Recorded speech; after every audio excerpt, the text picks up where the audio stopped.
Hello guys, welcome back on the channel, and today we will be discussing the Vancouver Canucks as one of the brightest teams in all the NHL when it comes to their futures. Continuing the series I started just a couple videos ago between the Rangers, the Toronto Maple Leafs. Now we have the Canucks, so I'll be breaking down everything there is to know about this Canucks team, what has transpired with them this offseason, how they fared this past season and in the playoffs, their prospect pool, and why exactly they are so coveted to have one of the brightest futures in all the NHL. And alongside me is Rob Talks Hockey from his channel Rob Talks Hockey, in which he's one of the best hockey YouTubers in the game today, has been for over these past 2 years, a great hockey YouTuber, an even better person. So make sure to check out his channel after this video and hit that like and subscribe button for all of his stuff. He's just fantastic. Has so much various content regarding the NHL, and I can't say enough good things about him. And if you guys know him, then you know he's a diehard Vancouver Canucks fan. So he was the first guy on my mind to talk about the Canucks here. And without further ado, let's get right into this video. All right, Rob, first of all, thank you so much again for coming on the channel. It means a ton. You know, you are easily one of my favorite hockey YouTubers and YouTubers overall with the kind of content you've been making over these past couple of years. So thank you again, man. It means a lot. Why don't you give us a little rundown about yourself and the Vancouver Canucks, why you were such a big fan? Yeah, of course. Thanks for having me on. Really appreciate it. Big fan too. Grown up in Vancouver, of course, hometown boy. Grew up watching the Canucks, watching the Sedins, dominate on the power play. Really, I would say the Sedins really got me to hockey, really got me into loving the game. And then, of course, that trickled down to Rob Talks Hockey, make weekly hockey content for you guys. So go check me out if you want. Awesome. Yeah. So when I thought the Canucks, as I mentioned, I thought of you right away because there's a lot to talk about with this Canucks team. I think we could go hours and hours on end just talking about what has transpired over this past year. So we're going to try to cram it down the best we can and talk about them this offseason, how they fared, obviously, their prospect pool, and there's a lot of good reasoning if you're a Canucks fan or a hockey fan to be excited about this future, even if you're feeling pretty iffy about what has transpired thus far in this year's free agency per se. But let's talk about the Canucks. Obviously, they had a great run, a surprising run, making the playoffs after advancing past the Wild in the qualifying round, and then going all the way to the conference semifinals in which they lost to the Vegas Golden Knights. But you can't go wrong there. Vegas is a team where a lot of people thought they would make the cup. So Canucks really surprised a lot of people, had a great great regular season and playoffs with a lot of guys stepping up. And what are your initial thoughts as to what you saw from this team and how much they have grown over this past year? Definitely really proud as a Canucks fan, having guys like Pettersson, Quinn Hughes to watch, Brock Boeser the year before. It's been a really exciting time as a Canucks fan. Every year we're having this injection of a potential star that has been taking over games. It's been so fun. Yeah. Probably the most fun I've had as a Canucks fan my entire life. Yeah, no, it's been awesome because the Canucks were a team where going into this year, there was a lot of hype, obviously, just with the development. What we have seen in such a short period of time from Elias, I'm going to say Pettersson because I think that's how he likes his name to be called, but he's like, just call me Petey from the interview I saw of him.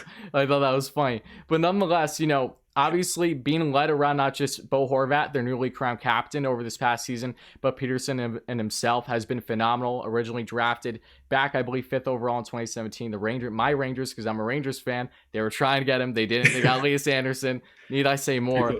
But nonetheless, they have been phenomenal. When you look at how Pettersson did this past year, he had 66 points. JT Miller, man, phenomenal. Again, I'm so happy for him as not just a hockey fan, but a Rangers fan. I watched JT back when he was in the AHL. So see how far he has come has been insane. Had 72 points, led the Canucks team this year, his first year with the club after being traded from Tampa. Bo Horvat, 53 points for number 53. Can't go wrong there. And then Quinn Hughes. Is it Quinn Hughes? Is it Cale Makar? Which one is it? I'm sure you're going to pick Quinn Hughes in that debate. No doubt about it. But he has been otherworldly. The wave of young defensemen coming in the NHL, not just over these past couple of years, but going forward, is ridiculous. Amazing year for him. 53 points, led all rookies in points, and just fell short of the Calder, obviously. Tanner Pearson, 45 points, another solid winner that they've had. Brock Boeser, 45 points, but he has been dealing with injuries, so I'm going to give him that benefit of doubt, obviously. Very young and upcoming winner. Then if you go down the list, guys like Virtanen and Gaudette really stand out to me because Virtanen, I think the idea behind Canucks fans is that he's been getting chance after chance after chance after being a high draft pick all those years ago. But he had a solid season for the Canucks. I believe he had at least 20 goals, just under 40 points. Not a bad year, just signed an extension with them. Adam Gaudette had a very, very strong year for the Canucks in that bottom six. I really like his game. And if you go down the list of defense, it's up and down, to say the least. Edler is definitely past his prime, but he can still put up the points. Tyler Myers is a controversial guy, but there's controversial guys on everyone's blue line. Had 33 points, 21 points, I should say. And then you have those big contracts, obviously, whether it's Sutter or Roussel or Beagle. And going down the list too, I'm trying to think of other guys as well. Furlan, because he's been in and out of the lineup given everything that he's been dealing with, or whether it's Sven Berchi, because I don't even know. I want to ask you what is the latest on him, if you know, because all these guys are huge parts of this team and their cap crunch right now. So when it comes to not just how this team has done over this past year, but their cap situation as it is, what are your thoughts on those big contracts? What are my thoughts on the contracts? Well, to start, Louis Eriksson, obviously. Louis Eriksson, yeah. We'll start with Louis Eriksson, though. To be honest, I think Jim Benning has been getting a lot of flack about the contracts. He's had kind of a bad rap since his initial inception into Vancouver, initial introduction into Vancouver. When he signed that Louis Eriksson contract back in 2016, it left a lot of salt in the mouths of lots of people. And to be completely honest, as a Canucks fan, I'm actually not too upset with the Beagle or the Roussel signings. I think they've actually been really good in our bottom six. And I think just the fact that he signed Louis Eriksson, created this negative kind of connotation about, his signings. But I will say, especially leading to this year, there should be no reason Vancouver is in as much cap issues as we've obviously seen. But as for the contracts, I'm not too worried. We do have some leeway in terms of when they expire and when we just sign guys like Pettersson and Quinn Hughes. Yeah.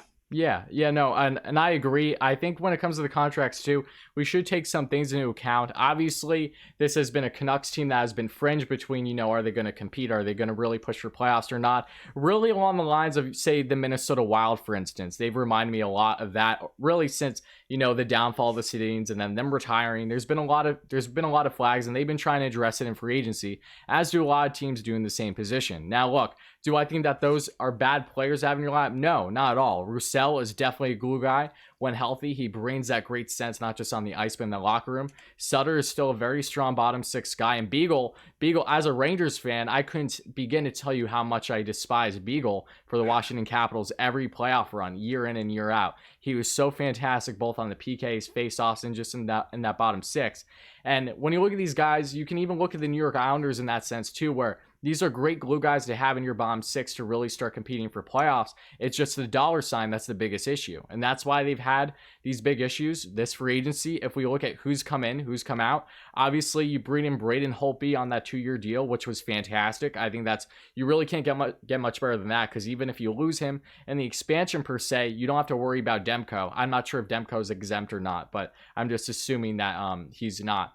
But if you look at him, and then you bring Nate Schmidt, who is absolutely insane, gain him on that's really a complete salary dump from Vegas, because I expect them to do more moves as well this offseason, but gain him for literally just a draft pick was huge. One of the most underrated defensemen in the league today, even with his high cap hit. He's phenomenal. He's bringing so much energy to the Canucks, and is really going to bring more offensive depth to that blue line outside of Hughes and Edler. So I really like all those acquisitions there. But then you look at who they lost. We know this. Who did Canucks fans not want to see gone? Markstrom, Toffoli, Tanev especially. They're all gone. We know this. It's the Calgary Canucks right now, like the Tampa Bay Rangers for the longest time. So I understand that. But you lose them, you lose all them, and you lose Troy Stetcher as well, and you just lose Levo going to Calgary as well. So yes, those ones definitely hurt. Markstrom, it made perfect sense. I didn't see him staying with Vancouver just because he's a number one. He deserves to be a number one. He's not going to be a number one long-term in Vancouver. We can all agree on that. So that made sense. To Foley, to the Habs, that one made a lot of sense for the Habs. I know it's something that I originally thought, okay, Toffoli will probably stay with the Canucks, but that reached a stalemate. And then same thing could even be said with Tanev to an extent. So what are your thoughts on basically in and out this offseason specifically for this Vancouver Canucks team? Yeah, I guess we'll start with Markstrom. This is obviously just a very unfortunate situation where obviously Markstrom's at a point in his career where he can sign that big deal. I think he wanted to stay in Vancouver, and I think it would have made sense for him to stay in Vancouver. But in terms of that, I guess the term, it just wouldn't have worked. I'm sure Vancouver tried to offer him, that short-term deal, but that just didn't make sense. Chris Tanev, same thing. He's had so many injury issues in Vancouver. It's always I'm a big fan of Tanev, but with the amount of cap he's hitting, if he's not playing at least 70 games this season, it's just going to be a recurring issue. Again, I think he's very underrated, and if he would have stayed in Vancouver, I would have had zero issues. But getting Nate Schmidt, I think, is going to be a massive upgrade. He can play that full schedule. He can play a more versatile game, more well-rounded. And I think the biggest loss Vancouver had was Tyler Toffoli. He would have really helped the top six. We're going to be missing that supplementary scoring, I think, a lot next year. And in my opinion, that's probably the biggest loss, especially because we did have to give up Madden, in the draft pick to get him. Yep. So, yeah, in my opinion, that's going to be probably going to hurt the most. The other signings made sense because Holtby's going to come in. He's going to really help Demko transition to that full starter. Obviously, that was the whole rationale behind that signing. But, yeah, other than that, I think Toffoli, in my opinion, was the worst one to lose because, Vancouver's top six is kind of hurting now. And, yeah, so I guess we can maybe hope someone can kind of come up in the system. Maybe Sven Baertschi can try to provide that role. I kind of doubt it. But, yeah, Toffoli is definitely going to hurt. Yeah, and that's a great point, too, because Baertschi, I know he's been dealing with a plethora of injuries. I believe he's been dealing with concussion issues, right? It's been something along those lines. And obviously, with the issues with Furlan, too, these things can really have a bad detriment on one's career. So, I don't know. I would like to see Baertschi healthy because he was a very promising up-and-coming player at one point in his career. But now he's going to be 30 before we know it. So I'm not sure there. But yeah, Toffoli, I agree. Toffoli is a guy who I loved when Vancouver went out and got him. I thought that just made perfect sense to help round out that top six, especially when Boeser was dealing with injuries because I believe he was hurt at the time of that trade. So that made perfect sense. Him along with Tanner Pearson as well. Just missing Jeff Carter for that 70s line, even though you guys don't need Carter in that contract. But regardless, Vancouver is a team where I think we can agree that yes, they aren't as good of a team as they were coming into this offseason, but they also have a lot of reasons to be excited about what is currently in their farm. But again, they do have just under $2 million cap space currently, so you would think that hopefully for Benning's sake, he can try to shop one or two of these contracts away. All Canucks fans would love to see that Louis Eriksson contract on. We know this. It's just a matter of can a team really take that on? And if so, is Vancouver willing to give up the assets that are surely going to be tagged, say with a higher draft pick or more of a key prospect? And if I'm Vancouver, I'm really in a bind right now. And I think Benning is definitely trying to weigh his options because there's plenty. And same thing can be said with the Tampa Bay Lightning as well, because they have their own huge issues there when it comes to their big RFAs and what to do among other teams. So that's all true there. And I also want to touch here on Thatcherdemko because Demko, I've known a lot about him over these past couple years. He's been coveted as really the next big thing to be goaltending in Vancouver outside of Lou. So I was really curious to see what he would come into, and he was absolutely stellar, as we all know, in his short stint in relief for Markstrom dealing with his injury in this year's playoffs. I believe he had 4 appearances and he had 2 wins, save percentage of just under 970 and a goals allowed of 0.65, ridiculous, and a shutout. I don't even know how to put into words. I know every year we kind of see a goaltender stand out that wasn't expected, and normally teams don't have their playbook on them right away, so they don't necessarily know what corners to pick. Say Jordan Binnington's of the world, or even Matt Murray going back to his first cup runs. I kind of felt a similar situation there, but Demko was just a wall. So what are your thoughts on Thatcher, especially how much potential do you think is behind him starting next season for this Canucks team? I think there is a lot of potential behind Demko. Obviously, he proved it during the playoffs. I think that was a really pivotal point in his career where he could prove that he could be that game-changing goalie. I think that's really what kicked Markstrom out the door. Yeah, exactly. If Demko doesn't do that, does Vancouver lose Markstrom that easily? I don't know. Now, at the same time, obviously, with the expansion draft, Demko doing that itself is going to draw so much attention if they did have Markstrom locked up. It's going to create a whole new world of issues. I think Demko has a really bright future. I'm still not. I still wouldn't be, I guess, confident in him starting 50 plus games next season. Yeah, but that's why I think Braden Holtby was kind of that perfect transitional piece that can let him grow into that starting goaltender, because he was perfectly assisted in that role by Markstrom this past season. And I think it's I think it'd be a bit foolish on the Canucks management just to kind of throw him into that role right away. There was times this past offseason where he was still, inconsistent. He looked great at times. Sometimes he looked, like he wasn't ready. But I think next year is going to be really interesting. And I think we're really going to see Demko break out, not next year, but the year after. That's just my thoughts. Yeah, no, I completely agree, because when you look at the situation with Vancouver there, they're probably going to split time, 50-50 or maybe even 60-40 with Holtby gaining the lead, because it's not far off either. I'm just comparing, say, like the Rangers, the Capitals with Henrik Lundqvist now and Elias Samsonov. Samsonov is supposed to be that guy, but Hank obviously signed there, not just because he wants to win now, but he's going to be competing. Like, I can tell you, as a Rangers fan, I know that Hank is going to be pushing to get as many starts as possible. I see a very similar situation in Vancouver for at least his first year of that Holtby Thatcher tandem. But that is what's great about the NHL today. You need tandems to have success. You can't have a guy like Carey Price, who's been having the biggest load imaginable over this past decade. It gasses you out, and ultimately doesn't help you longevity wise for not just your career, but for your team's success. So that's all true as well. But Thatcher, I'm really excited to see what the future holds for him. I think he's definitely a key part to why Vancouver is going to be in such bright lights sooner rather than later, given all their development. Because when you look at this Canucks core as well, what separates them from some other teams that I'll be touching on in this series and just overall is their core group, for the most part, is unbelievably young. Like a lot of other teams in the NHL that have bright futures, like they are just so young. Pettersson, he's 21 now? And then if you look at Boeser, he's still in his early 20s. I'm assuming he's going to be part of that core long term. We'll see what happens there, because everyone feels like he's going to get traded every minute over this past year plus. But I think he'll stay, hopefully. But then you have other guys, Horvat, who's easily, in my mind, one of the better two-way forwards in all of the NHL. His game is just superb. I think so underrated. I remember that trade with Schneider like it was yesterday. And I was a huge Corey Schneider fan back when he was dueling to be number one against Luongo. So like when he got dealt, I was like, no way. I couldn't root for him anymore going to the Devils.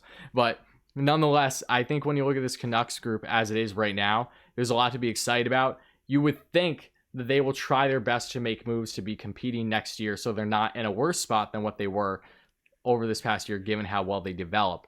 But when you look at this prospect pool as well, what are your initial thoughts? Because we'll go down some of the bigger names, obviously, in this prospect pool, but there's a lot of reasons to be excited with the top guys out of Demko going forward. And to be completely honest here, I think Vancouver's getting kind of a lot of negative attention, obviously, because of this chaotic offseason. And I wouldn't even make the assumption already that they're going to be worse off, because I think one really important thing to take into consideration with these young teams is the internal development here. Yeah. Now, obviously, when your core is led by people that are in their early 20s, you can expect some good progression every year just out of those players, like a Pettersson.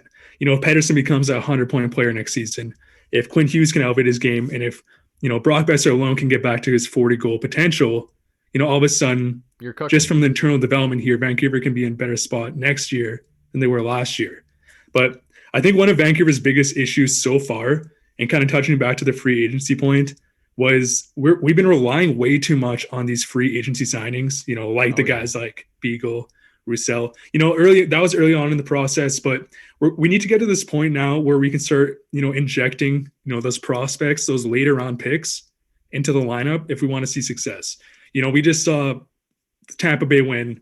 Braden Point's a third rounder. Nikita Kucherov's a second rounder. It's really important to start introducing these later round picks, because obviously Jim Benning has been pretty solid. He has a pretty solid track record in the first round, but we haven't really seen the later round talent kind of make its way into the roster. But with that being said, Vancouver still has some great prospects in the pipeline. I'm really excited about Nils Hoglander. I'd say he's probably my favorite prospect to watch at the moment. And Vasili Podkolzin, obviously, he's their headliner at the time. He's going to be like a perfect complementary piece. He really reminds me of JT Miller, kind of same big engine, kind of will just do anything, get in the corners. But yeah, I think Vancouver really needs to start hopefully transitioning that talent into the lineup, or else, we're going to struggle with that depth scoring and having the proper depth. Yeah, if that makes because sense. I think that's true as well. And I think when we look at, everything that Benning has done over these past 4 years per se, we can obviously and will critique them for these contracts. But the Canucks team at the time was in a much different place. And really, when you look at them now as well, they exceeded expectations in so many ways this year, which is great because it just shows you why their future is so bright because of how young this core group is, led by Pettersson. Obviously, he's just like he's otherworldly. He reminds me so much of Datsuk with his hands and just how nimble he is. He's so composed. He really looks like he's 2 steps ahead with every single thing he does. But then when you get outside of that prospect pool, obviously Podkolzin being the headliner, I believe he was drafted 10th overall just a year ago now. I think so, right? Yeah, He's 2019. he's been awesome, and he's another guy where you can't just let yourself be phased by his stats in the KHL. Like this year, in just under 20 games, he only has 4 points. But this is the KHL. This isn't just any league. Like same thing with the SHL and these other younger prospects. They're not getting much playing time as it is because he's on arguably the best team in all the KHL with Scott St. Petersburg. So he's been really great. I really like his game. I love the fact that he isn't one-dimensional. I think that's huge for him as well. That, as you mentioned, how he can get in the nitty gritty in those corners and make things happen. That is huge, especially for guys coming out of the KHL. I think that would definitely give him an advantage once he hits the NHL. Hopefully sooner rather than later. I'm not sure what his contract situation is at the moment. I wish I had it pulled up. But if he is with the Canucks, hopefully within these next 2 years possibly, then that will be huge for them. Hoglander, I want to hear more thoughts on you regarding Hoglander because there's been so much hype behind him. And just from the highlights and some game clips that I've seen of him, he looks stellar. This year, he has 5 points in 10 games in the SHL, and that's just phenomenal given how young he is, just drafted in the second round a year ago. And when you look at also what Benning has done when it comes to the draft, he's made some solid later round picks that, yes, they haven't hit the league yet, but there are reasons to be excited about them too, whether it's guys like Aiden McDonough. Like, I think he's a guy that very well could have some potential. Jet Wu. I know he's a second-round pick, but Wu is a very interesting player for the Canucks as well. Or even guys like Cole Lind, who I'm not sure exactly what his ceiling is, but he is a guy that has definitely hit some strides. And I believe Rafferty wasn't drafted, correct? Yeah. Yeah. NCAA signing. Yeah, that's ridiculous how well he's been in his first year in the AHL this past year. 45 points as a defenseman. And now he looks like he very well could make a running to crack a roster spot in camp. We'll see what happens there. But why don't we start with Hoglander? What exactly is it about his game that stands out so much to you? Yeah, well, some people will get upset when I say this, but he kind of reminds me, well, maybe without the really, if you remove the dirty element to some extent, he kind of reminds me of Brad Marchand. He's extremely skilled. He's undersized, but he has extreme athleticism. So he can just make absurd hits. He can get into every corner. He can play defensive. He can play power play. He's a really well-rounded player. And if he can get to the NHL level, I think he can be a special talent, especially in the top 6. Again, he kind of reminds me of Brad Marchand, but especially Canucks fans hate when I say that, but he does. Yeah, no, I think that's a great compliment. Obviously there's normally a bad stigma that goes with Marchand's name, but he's a player where you absolutely love to have him on your roster and you absolutely hate to go up against him. Matthew Tkachuk is another perfect example of a young guy coming in the NHL that is just so much like that game. And that's great. And that really is seeming like the case with Hoglander. So he's a guy that I'm really excited about. I love players out of the SHL as it is. His skill set is just really, I think, above a level that a lot of people originally expected when he was drafted. A lot of people thought he was a steal where he was in the second round, and others didn't. So, but then if you look at, say, other guys in this prospect pool, and another later round pick that really stand out is Rathbone, obviously playing for Harvard. Since he has been the reins as the top offensive defenseman on that blue line since Adam Fox. As a Rangers fan, I love Foxy, but since Rathbone has really had the reins on that defense, he hasn't skipped a beat. He had 31 points in 28 games last season for Harvard, and he looks like he can hopefully be with the lineup for the Canucks trying to crack a roster spot sooner rather than later. What are your initial thoughts on guys like him as well? Because he is a 4th-round pick. Yeah, I'm excited for Rathbone. He's going to be kind of one of those wild card players, in my opinion. I think he's either going to do exceptionally well or struggle, but that's obviously a pretty open statement. I think to the Canucks blue line, I think this year is going to be really interesting because we have our top 4 kind of rounded out with Hughes, Myers, Edler, and now Schmidt, but the bottom pairing is kind of up in the air. So it's going to be really interesting to see if guys like Olli Levy can finally step in the lineup, Exactly. be that bottom pairing guy, or guys like Jack Rathbone.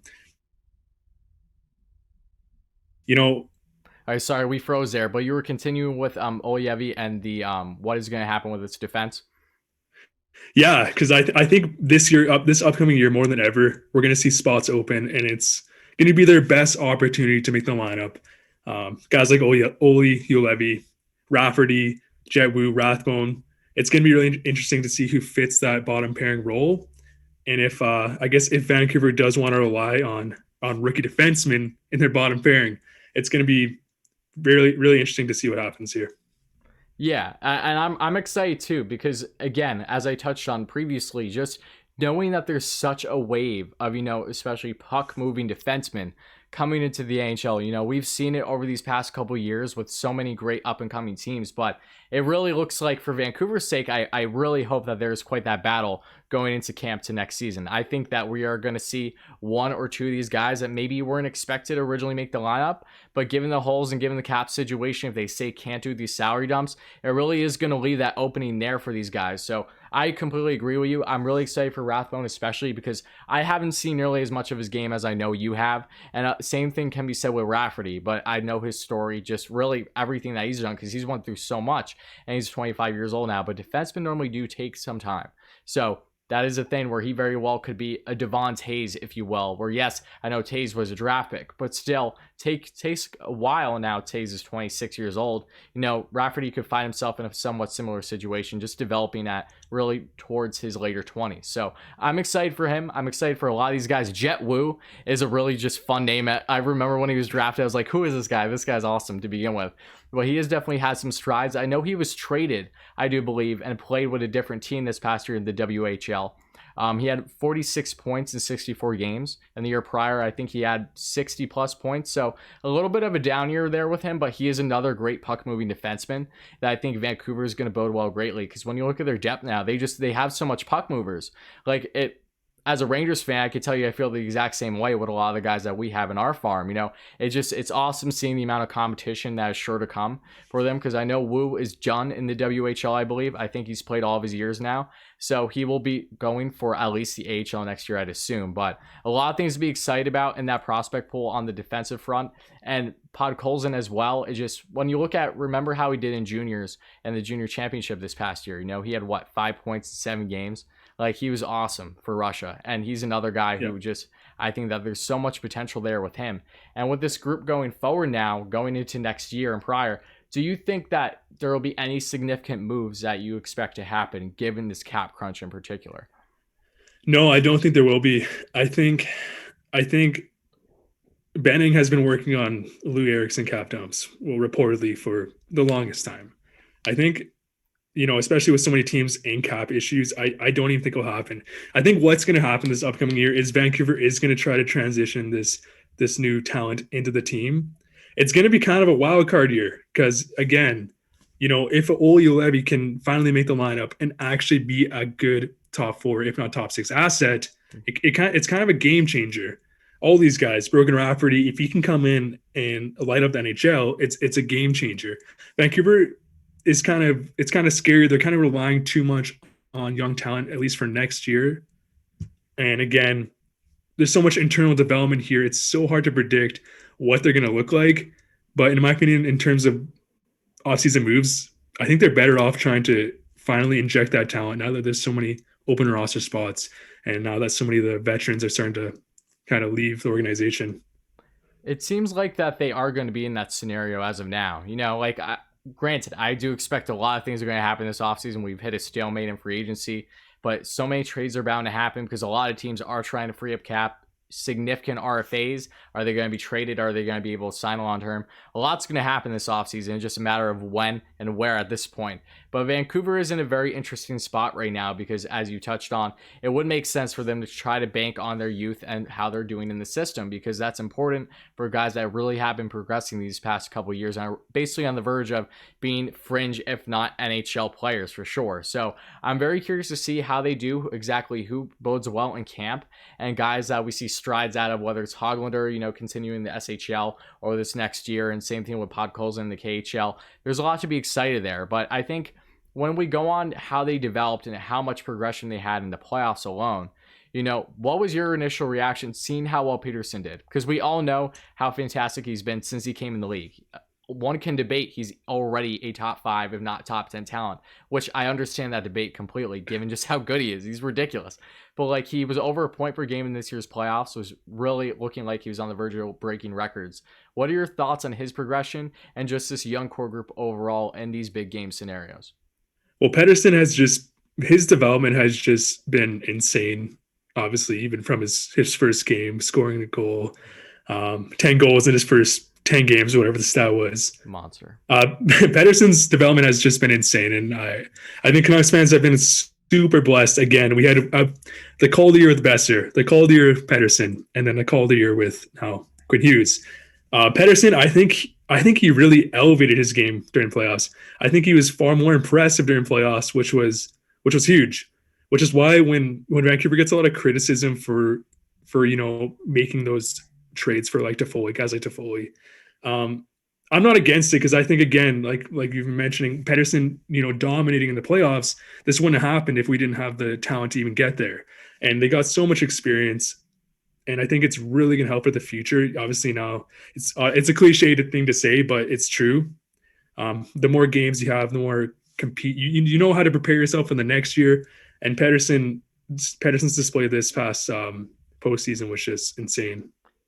Yeah, and their core as it is over these next 5 years, I would be really hard-pressed to say that things aren't going to look great.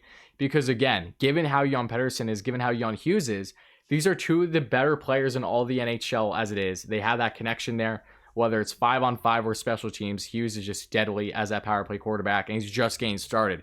Like, I can't even predict what the ceiling is going to be for guys like this. But the fact that of this core too, along with Pettersson, and aside from him as well, because obviously his Datsuk-esque was hands. But what really amazes me the most, as a lot of more elite players in the NHL, Pettersson isn't big body by any means. He's not a guy that you would originally expect that he isn't going to get thrown around the ice sometimes. But between how great of a skater he is and his just agility, when he has his head up, he just makes things happen. You can go on a 3-on-1 and get around these defenders with ease for the most part. It's very Patrick Kane-esque in that mind, and just working the puck around that offensive zone and just getting barely touched. Like, he's truly a magician, it seems, at such a young age. And that's why, I've just been ecstatic over him. It's really hard to say that he has been nothing short of phenomenal. And then Hughes as well. He's another guy. He's not a big body defenseman at all. He's more smaller statured. But his just overall game is what's going to keep him from, say, getting completely laid out. He's so aware of his surroundings. His playmaking ability is just like chef's kiss. I don't know how else to say it. And then when you have Bo Horvat and Boeser, they bring that other element in here too, because they are guys that are easier. They can defend themselves some more. Horvat, even though he isn't necessarily huge by any means, he's just a great defensively sound forward as well. So he can really pick up where maybe some other players left off. Boeser, I'm really banking on him to have a bounce back year. I think he will, especially because if they are without Toffoli, not if they are, Boeser is definitely going to be getting more opportunities than, say, he was before when they were all in the lineup. So great things are going to happen there. I'm really excited to see what this future holds for this team. But I'm just trying to think if there's really anything else to touch on with them going forward. I'm really excited for them. I don't think people are giving them enough credit that they deserve as to what their future holds. Because when I was thinking of the series and teams that over this next 5-10 years that are really going to have a bright future, the Canucks automatically stood out to me, even with how they've done this offseason, which just goes to show you why their future is so bright. Yeah, I mean, with Vancouver, I think it's, even when we go back to the Stanley Cup loss versus Boston, they had the number one center in Henrik Sedin. They had the number 2 center in Ryan Kessler. They had the goaltender in Roberto Luongo, even though he has a lot of he's a polarizing player. But I think what's different with this core is now they have an actual top pairing defender. Vancouver's always been lacking that. And I think, obviously we have all positions kind of filled out now with Pettersson in center. Pettersson's kind of like the Sedin. Ryan Kessler in that number 2 spot as that shutdown role. Thatcherdemko now in the net. Vancouver's starting to round out a very good crop for their foundation, and I think it's just I think only time will tell as we see this internal development take place. And I think that's why I think it's going to be really important to see some more depth players kind of come up in the system, those later round picks, to kind of fill out the roster, because, they have all those foundational pieces here. And now I guess we just have to wait and see if we have the supporting cast to kind of push towards first Stanley Cup. Yeah, exactly. And another thing too, going into next year as well, are there any guys that stand out to you just on the forefront that you think could very well crack this roster, or maybe just a surprise pick that you think will really catch some eyes that maybe it wasn't expected going into camp? I think the one for me is just Levy. I think he's been getting a lot of flack. And Oh of yeah, course he he's had has. so many injuries. Mm-hmm. He obviously the knee injuries. I've had many knee injuries, and it's a very, very tough recovery process. During the 2016 NHL draft, he was coveted to be a potential top pairing, puck moving defenseman, and he still has proved it in the HL. He was playing great in Liga, and it's going to be interesting to see if he can step in. He got one game this year versus Minnesota, and he didn't look out of place. So I think that's going to be the important one. I would love to see Levy make the roster opening night and see if he can actually be that guy, because I think that's another one of those moments where a lot of people hold that against Benning instead of taking, the Tkachuks or the Nylander in the 2014 NHL draft. So it's going to be really important to see these guys pan out, specifically Levy, especially if he can be that top four, if not top pairing guy. Yeah, I think he's the biggest question mark that most Canucks fans want to see exactly what can we get out of him. Is he going to stay more of an AHL mainstay, or can he finally start taking that jump? Because he is 22 years of age, I'm pretty sure. So obviously a top 5 pick just a couple of years ago. He is almost reminiscent in my mind, just from what I'm currently thinking of other guys to compare him in a similar situation. Jake Bean stands out to me as well for the Carolina Hurricanes. I feel he's been in a very similar situation, taking his time to develop while he's been a very coveted defensive prospect for his respective team. And Juolevi falls right in that spot as well, because he's obviously a strong puck moving defenseman. He had 25 points in not even 50 games in the AHL this past year. I think he had one game with the Canucks, wasn't in the playoffs this past year. So that was great for him at least to get that experience. But I'm really excited to see him too, because he probably is the biggest question mark as to, okay, is he going to be able to take that jump? Is he going to end up being a trade chip, or is he going to stay an AHL mainstay? Like, what is the future holding for him? But yeah, no, I'm just trying to think, are there any other points that you would like to touch on about this Canucks team going forward, not just now, but really over these next 5 years, because how crucial they're going to be?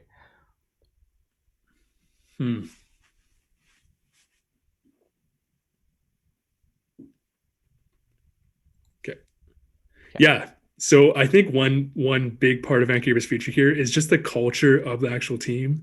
With guys like Pettersson, Quinn Hughes, they are hard workers, dedicated to the game. I think that's going to be a big difference here. They all just want to win, and they're very committed. And because we have those players in each spot, I think it's really going to help the success, kind of mentoring these new prospects coming in. And, I think that it really does, because one thing we don't see as fans, we don't see the locker room culture, the winning culture. Exactly. The need to win. And players like Pettersson, who are so competitive, it's so awesome just to be a fan and just watch him just compete, even in losing situations, that he just wants to win so badly. And as a fan, again, it's so awesome to see. And I think that's going to help get Vancouver to the next level, is this drive. Travis Green is a huge coach, is a big part of this. He's a player's coach, and he's really going to help that system in terms of that compete level. But yeah, that's one thing I've definitely noticed with guys like Hughes and Pettersson, where you just see them going balls to the walls every night, no matter what. Yeah, and I completely agree. And I think it's kind of easy to overlook them at times just because of the amount of talent that we do have in the NHL as it is, young talent. But I think it's just inevitable at this point as to Elias, Pettersson, Petey, whatever you want to call him, is going to be a top 3 center in the NHL. Like, there's already debates of him being top 10, top 5. So you have that along with one of the best, and soon to probably be the best at some point in his career, and Quinn Hughes the best puck-moving defenseman in the NHL, or at least making that argument year in and year out. That's just nothing short of a recipe for success. So having those two key pieces on both the offensive and the defensive side of things is really what is going to propel them. And another thing too that stands out for Vancouver for me is when you have some of these other, rebuilding teams with bright futures. You can even look at Colorado, for example, and I will probably touch on them in a separate video. But what separates them from some other teams is they don't have that young future number one. Not a lot of teams in these scenarios right now do. As a Rangers fan, I'm happy to say I think we do with both Shesterkin and Yuryev. But Vancouver really has that guy with Demko in my mind. Even if he isn't, stellar and a constant Vezina winner or anything it may be, he definitely has potential and all the tools to surely be that next big thing in goaltending that can separate Vancouver from the rest with this young core group. I think that he'll be able to take advantage of the team around him as they continue to grow and get better. And it's really going to bode well for Vancouver as they continue going these playoff runs with this young core group. They're going to have a goaltender that they know that they can bank on. And sooner rather than later, it's going to be at such a consistent level.